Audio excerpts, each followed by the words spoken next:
사람의 길은 여호와의 눈앞에 있나니 그가 그 모든 길을 평탄케 하시느니라. 잠언 5장 21절 말씀 우리 함께 다 외워보도록 하겠습니다. 시작. 내저 그가 그 모든 길을 평탄케 하시느니라. 잠언 5장 21절 말씀. 우리 성가대원들만 보지 마시고 크게 외우십시다. 시작. 여호와의 길은 여호와의 눈앞에 있나니 그가 그 모든 길을 평탄케 하시니라. 잠언 5장 21절. 조금 어렵죠? 예. 우리 오늘 회중들, 선생님들 함께 외워오십시다. 근데 쉽잖아요. 내 길이 누구에게 있다고요? 여호와께 있다고요. 여호와가 그 모든 것을 평탄케 해주신다고요. 예. 근데 연상해서 외우시면은 굉장히 쉽습니다. 다시 한번 해보겠습니다. 성도님들만 시작. 내저 우리를 평탄케 하십니다. 잠언 5장 21절 말씀. 예. 우리 두 분씩 짝 지으시고 우리 신자님. 오늘은요 조금 그거 같아요. 자꾸 옆에 있는 분하고 할 때는 조금 그렇죠? 예, 우리 다 일어서셔가지고 이렇게 앞뒤로 이렇게 다 일어서셔가지고 앞뒤로 사랑합니다. 행복하세요.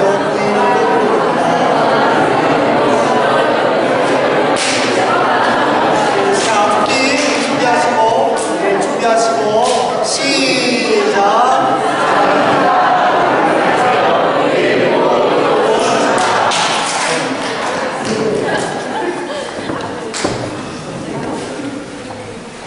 근데 이걸 꼭 이루어집니다 때에 꼭 각지를 꼭 주셔서 오늘은 어버이 주일입니다. 저희가 부모님의 사랑을 다시 한번 깨닫기 위해서 한국교회에서는 물론 또 오늘 독일교회에서도 오늘 또 문턱하고 또 예배를 드렸습니다. 근데 이 어버이 주일은 언제부터 생겨났는지 그리고 또 어디서부터 시작됐는지를 간단하게 말씀을 드리고 본문을 통해서 교훈을 삼고자 합니다. 이 어버이날은 어머니날에서 나왔습니다. 그리고 이 어머니날을 처음으로 법으로 정해서 시작한 곳은 미국입니다. 근데 미국에서 법으로 시작해서 나라가 시작을 했지만은 그러나 그 이전에 이미 교회에서 이 날을 지켰는데 미국 버지니아주에 웹스터라는 자그마한 교회가 있었습니다. 이 교회에 야비스라고 이름을 불리우는 부인이 26년 동안 주일학교 유초등부 아이들을 이렇게 가르쳤습니다. 말씀으로. 근데 이제 그 아이들이 점점 이제 커서 사회, 정치, 경제, 문화, 예술 이런 여러 방면에서 지도자로서 위치에서 나라를 섬기거나 아니면 교회를 섬기거나 가정을 섬겼습니다. 그러다가 이제 야비스 부인이 이제 연로하셔서 하늘나라에 올라가셨습니다.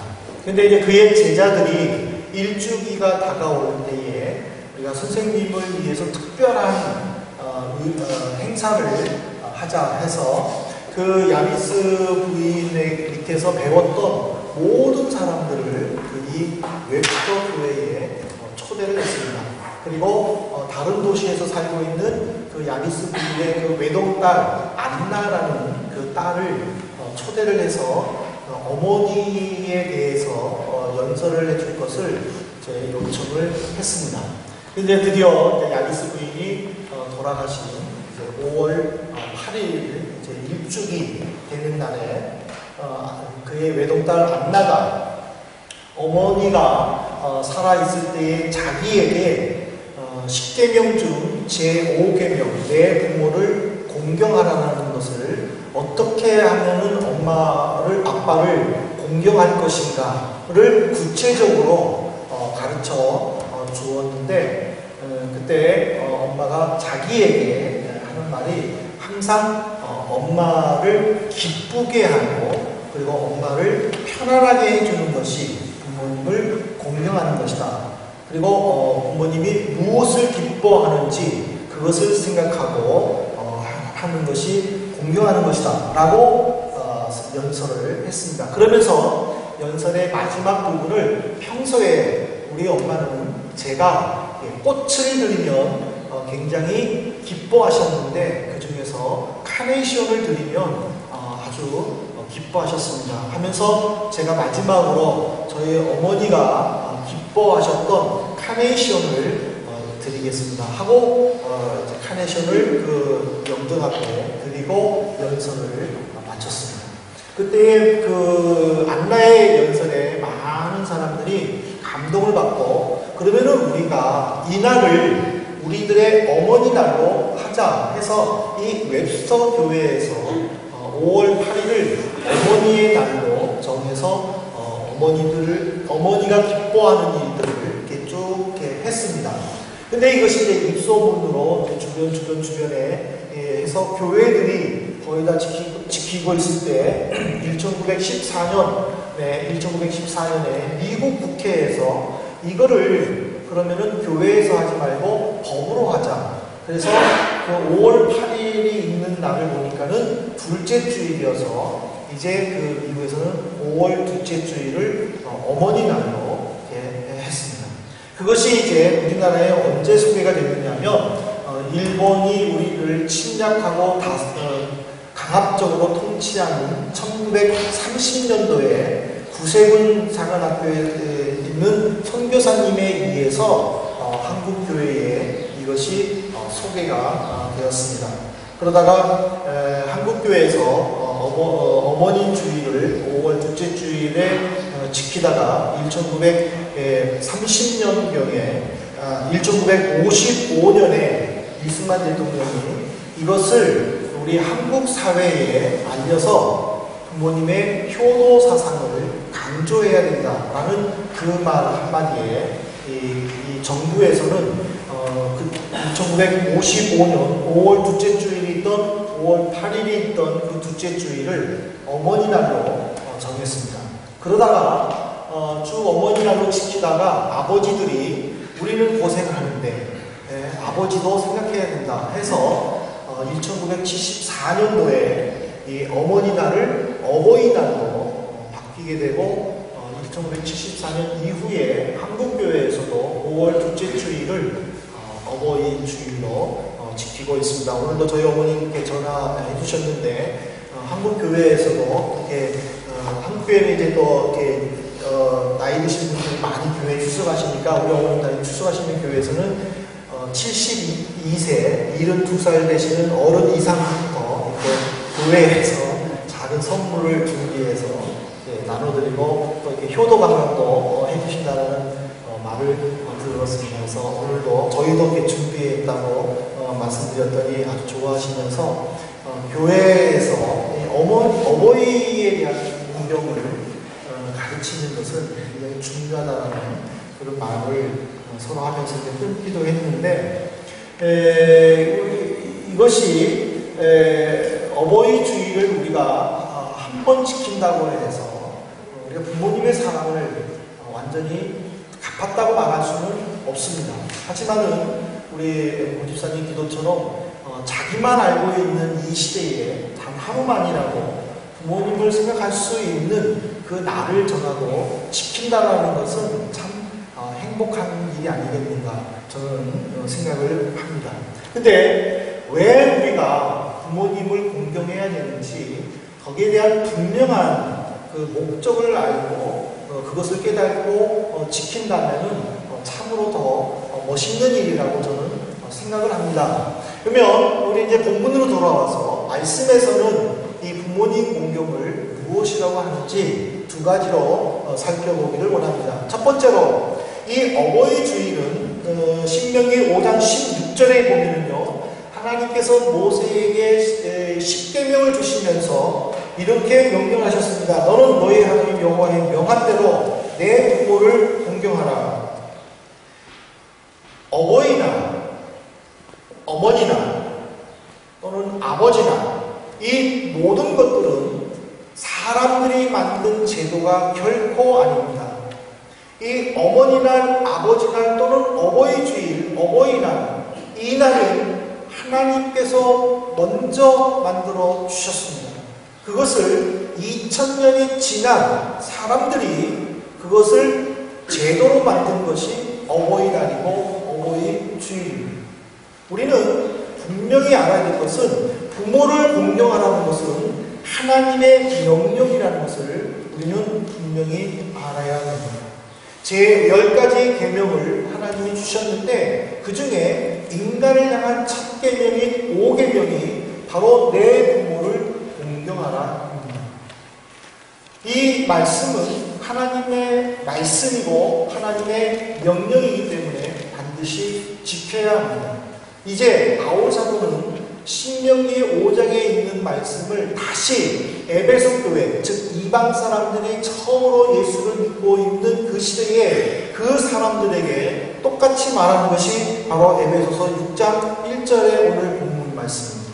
자녀들아 너희 부모를 주 안에서 순종하라. 이것이 옳음이다. 주 안에서 순종해야 된다는 사실입니다. 그러면 우리는 이렇게 생각할 수 있습니다. 하나님을 모르는 사람은 그러면 어버이날, 어버이 공경을 안 해도 되겠네요. 이렇게 말할 수 있을 것입니다. 저는 여러분들을 향해서 이렇게 말씀드리고 싶습니다. 여러분들, 아브라함이 75세에 하나님으로부터 부르심을 받고 아버지 집을 떠나서 하나님이 명령한 곳으로 갔습니다. 그때에 여러분들, 아브라함이 75세 때에 부모를 떠나서 친척을 떠나서 하나님이 명하시는 땅에 갈 때에 그 아브라함은 하나님을 믿었습니까? 안 믿었습니까? 그 아브라함은 하나님을 알았습니까? 몰랐습니까? 몰랐습니다. 몰랐음에도 불구하고 하나님은 아브라함을 불렀을 때에 아브라함은 순종했다라고 기록이 창세기 12장에 기록되어 있습니다. 아브라함이 하나님을 알았기 때문에 하나님이 아브라함을 부른 것이 아니라 하나님이 아브라함을 아셨고 아브라함은 하나님을 몰랐지만 하나님은 그에게 명령했었고 아브라함은 그 명령에 순종했다는 사실입니다. 즉 하나님을 알든지 하나님을 모르든지 하나님이 명령한 것에는 순종해야 된다는 것을 가르쳐줍니다. 또 한 가지 아브라함의 예를 들어봅시다. 아브라함이 나이 100살에 아이를 낳습니다. 그 아이의 이름은 이삭이었습니다. 그 아이가 젖을 떼고 어느 정도 성장했을 때에 하나님은 아브라함에게 명령을 합니다. 아브라함아, 내 독자 이삭을 내게 죽여서 바쳐라. 아브라함은 하나님의 이 명령에 너무 놀랐지만 그는 자기 아내와 상의하지 않았습니다. 그리고 그 다음날 아침에 바로 종과 이삭을 데리고 산에 갔습니다. 그리고 그 가까운 장소에 도착했었을 때에 아브라함은 자기 종들을 산 밑에서 기다리게 하고 이삭을만 데리고 그는 산으로 올라갔습니다. 그리고 이삭을 정말 죽이려고 했었습니다. 만일 우리에게 이런 일들이 일어난다면 내가 목사가 기도하면서 여러분들에게 이와 비슷한 것을 집사님, 하나님께서 내게 이런 말씀을 주셨습니다. 집사님 이렇게 하셔야 됩니다. 라고 말을 한다면 우리들은 어떤 반응을 보이겠습니까? 나는 그런 하나님이 아니겠다. 우리 그렇게 말할 수도 있습니다. 저 목사 사이비 목사 아니야? 신천지 목사 아니야? 하고 저를 향하여 또 공격할 수도 있습니다. 아브라함도 얼마든지 하나님의 말씀을 무시할 수도 있었습니다. 나는 하나님 잘 모르겠습니다. 라고 말하고 그 일을 안 할 수도 있었습니다. 그럼에도 불구하고 아브라함은 이삭을 죽이기 위해 하나님께 드리기 위해 산으로 데리고 갔다라는 사실입니다. 아브라함이 충분히 하나님께 항의할 수 있었음에도 불구하고 또 웃어넘길 수 있었음에도 불구하고 그는 침묵하였고 순종하는 모습을 보여준 이유가 무엇입니까? 단 하나입니다. 하나님이 명령하셨기 때문에. 그렇다면 우리가 어버이 주의를 지키면서 우리가 부모님을 공경하는 데 있어서 가장 중요한 기본적인 자세는 부모 공경은 내 의로운 행동이 아니라 하나님의 명령이다라는 이 한 가지 사실을 우리는 분명히 받아들여야 됩니다. 성도는 하나님이 말씀에 어떤 주장을 해서도 안 됩니다. 즉시 예하면서 순종해야 됩니다. 마찬가지로 부모를 공경하라. 이거는 하나님의 명령입니다. 우리는 부모님이 나에게 해줄 것이 무엇이 있습니까? 충분히 말할 수 있을 수도 있습니다. 유학생들 빼놓고 여기 있는 우리 중고등부는 엄마가 나한테 해준 게 뭐 있어? 제대로 해달라는 것도 안 해주면서 하면서 엄마에게 항의할 수도 있지만, 그러나 더 중요한 것은 하나님의 명령이기 때문에 반드시 순종해야 된다는 사실입니다. 거기에 어떤 조건도 내가 엄마 말 잘 들을 테니까, 또는 엄마 내가 이번에 성적 엄마 말대로 올릴 테니까 그러면 스마트폰 사줘, 아니면 태블릿 PC 사줘, 살 뺄 테니까는 그러면 예쁜 옷 사줘, 그렇게 조건을 해서는 안 된다는 사실. 부모를 공경하라 했으면 그걸로 끝나야 된다는 사실. 두 번째로 우리가 부모님을 공경하는 데 있어서 가장 중요한 일이 또 무엇인가? 두 번째로 중요한 것은 바로 하나님의 사랑을 깨닫게 하기 위해서입니다. 부모님이 내게 이거 해라 저거 해라 말할 때에 참 그것이 어쩔 때는 잔소리가 되고요, 어쩔 때는 듣기 싫은 것도 될 수도 있고, 나도 이제 컸는데 그런 마음의 생각을 할 수가 있습니다. 제가 그랬어요. 제가 사춘기를 좀 그렇게 보냈어요. 그렇지만은 내가 우리 예언이를 낳고 또 예준이를 낳고 지금까지 키워보니까 우리 엄마랑 우리 아버지가 왜 나한테 그 얘기 했는지를 충분히 이해해요. 얼마나 답답했었을까? 얼마나 화가 났었을까? 정말 한 대 쥐어받고 싶으시지 않으셨을까? 그런 생각들을 예준이가 잘못했다는 게 아니고 내가 그것을 보니까는 저는요 저희 아빠가 너무 싫었어요. 직업군인이셨기 때문에요, 이불을 개도요, 각을 만들어야 되고요, 기상시간이 있었고요. 제가 대학교 3학년 때까지 저녁 10시까지 집에 안 오거든요. 문도 안 열어줬어요.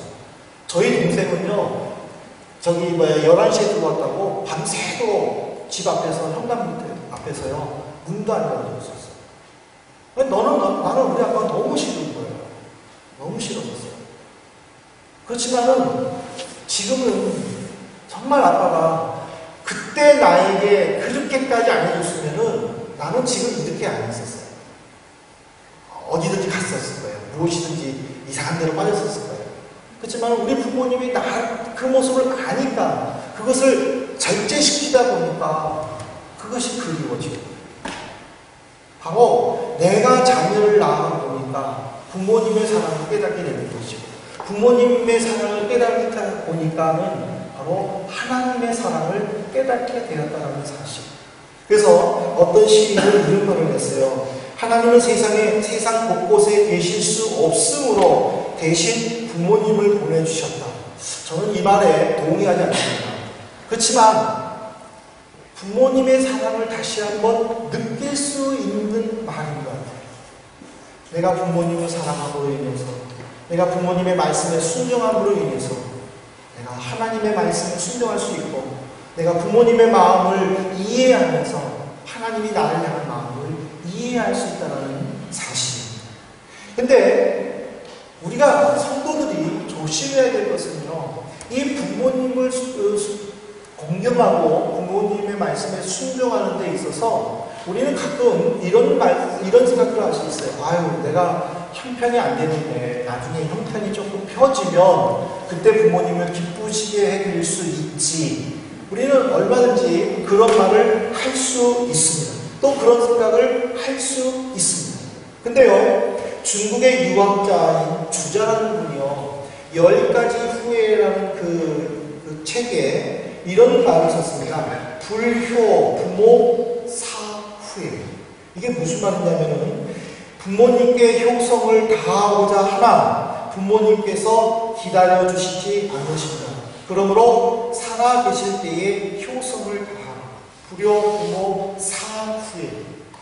부모님 말씀을 듣지 않는 사람들이 부모님이 돌아가시고 난 다음에는 후회한다는 사실.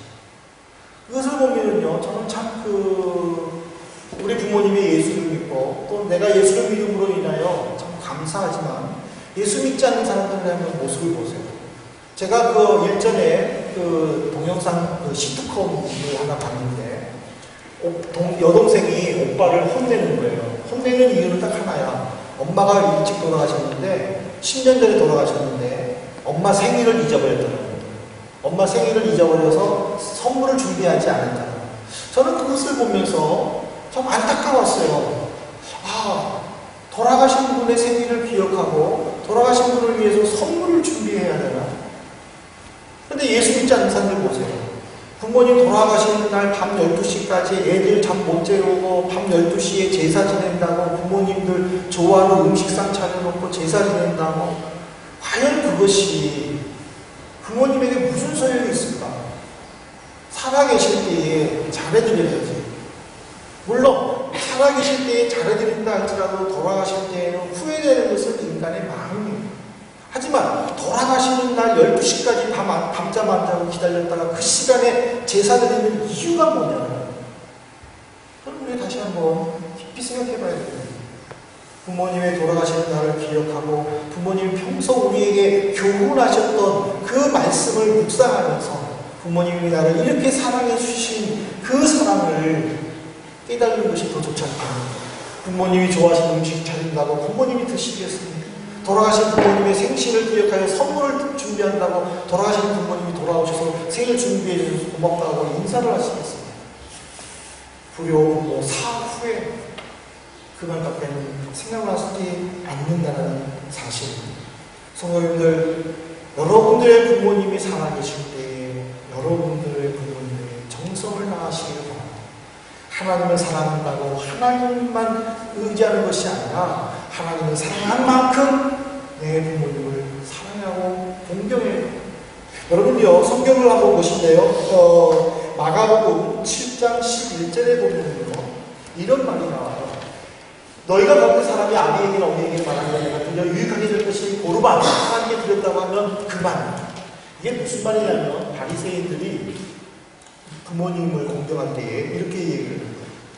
부모님께 어떤 것을 드려야 되는데 드리기는 너무 아깝고 또 안 드리자니 율법에 어긋나고 그래가지고 부모님께 말씀드린 거예요.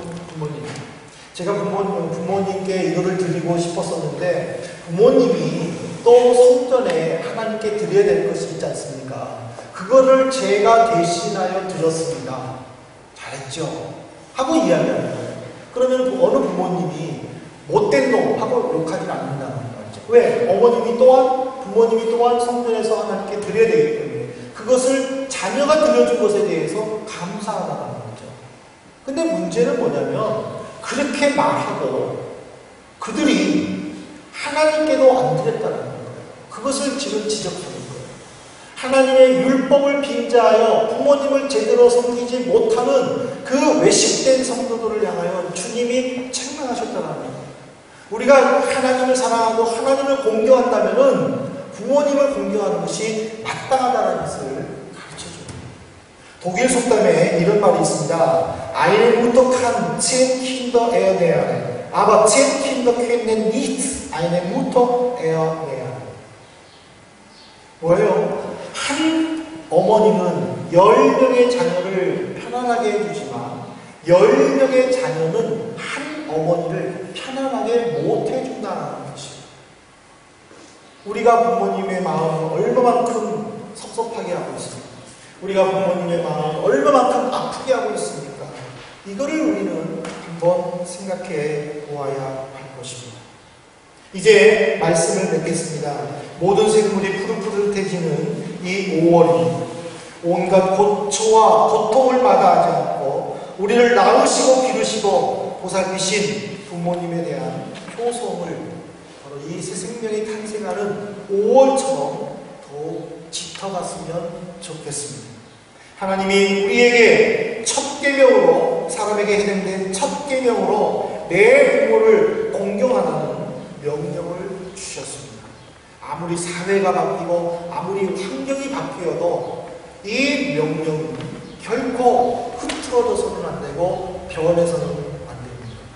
지금 부모님과 떨어져 살고 있는 우리, 부모님을 제대로 섬기지 못하는 그 불효에 가슴 아플 수 있지만, 그러나 우리가 그 부모님을 늘 생각하고 부모님이 베풀어 주시는 은혜를 기억하면서 내가 주님 말씀 안에서 부모님의 말씀에 순종하려고 힘쓰고 애쓴다면 하나님은 우리의 마음을 받아주실 것입니다.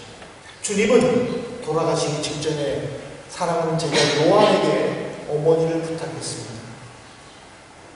그리고 예수님은 30세에 일하시기 전까지 누가복음 2장에 보면 한 가지로 받들어 섬기셨다라고 기록되어 있습니다. 우리는 예수님의 제자입니다. 예수님의 제자라면 예수님이 하시던 그 일을 우리도 해야 됩니다. 예수님이 부모님을 섬기셨고 공경하셨습니다. 우리도 부모님을 섬기고 공경해야 됩니다. 부모님을 사랑합니다. 부모님을 존경합니다. 부모님을 축복합니다. 우리는 늘 기도하고 또 부모님께 전화 드릴 때마다 그 말을 해야 될 것입니다. 사랑하는 성도 여러분, 5월 어버이 주일이라고, 5월 8일은 어버이날이라고 모든 것을 다 그날로 했다고 스스로 인정하지 마십시오. 하나님이 우리에게 주신 그 부모님 건강하게, 부모님 마음 편안하게 해주는 일이 무엇인가? 안나가 어머니 야비스를 위해서 엄마가 기뻐하는 일이 무엇이었는가 생각하듯이 우리가 늘 부모님이 기뻐하는 일이 무엇인가를 생각하면서 보내는 그 시간이 되기를 바랍니다. 같이 기도하시겠습니다. 하나님 아버지, 오늘 어버이 주일을 맞이하여 하나님의 명령이신 내 부모를 공경하라는 말씀을 생각해 보았습니다. 정말 우리는 얼마만큼 하나님의 말씀에 순종하고 있는지, 내 감정에 의하여 부모님을 생각하고 있지는 않은지, 내 행동으로 인하여 부모님의 마음을 아프게 하고 걱정스럽게 하지는 않는지 다시 한번 생각하게 해주시옵소서. 하나님, 저희들이 멀리 떨어져 있고 또 한국에 계신 부모님들로 인하여 늘 마음 아파하며 조려하는 저희들의 모습을 보시고 또 부모님의 마음을 보시고 위로하여 주시고 오고 가는 소식이 서로 기쁜 소식이 될 수 있도록 늘 함께하여 주옵소서. 정말 말씀에 순종하여 부모님 사랑을 실천하는 저희들이 되어서 정말 주님이 기뻐하는 성도들이 될 수 있도록 역사하여 주옵소서. 예수 그리스도 이름으로 기도 올리옵나이다. 아멘.